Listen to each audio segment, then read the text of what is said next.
सोलापूरच्या शेळगी परिसरातील बलदवा नगर येथील गौरी अपार्टमेंटमध्ये दिवसाढवळ्या घरफोडी करून सोन्या चांदीचे दागिने लंपास करणाऱ्या सराईत आरोपीला शहर गुन्हे शाखेने अवघ्या 3 दिवसात अटक केली आहे।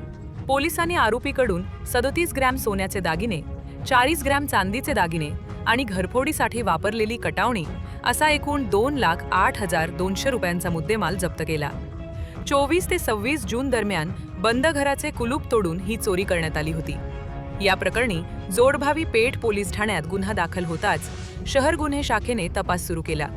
सुमारे 200 सीसीटीव्ही फुटेज तपासल्यानंतर पोलिसांनी हर्षद गुलाब पवार वय 32 राहणार पिरंगुट जिल्हा पुणे याला मार्केट यार्ड परिसरातून ताब्यात घेतले।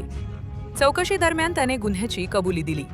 ही कारवाई पोलीस आयुक्त एम राजकुमार, उपायुक्त डॉक्टर अश्विनी पाटील, सहाय्यक पोलीस आयुक्त दिलीप पवार यांच्या मार्गदर्शनाखाली व पोलीस निरीक्षक अरविंद माने आणि पोलीस उपनिरीक्षक मनोज मोरे यांच्या पथकाने यशस्वीरित्या पार पाडली।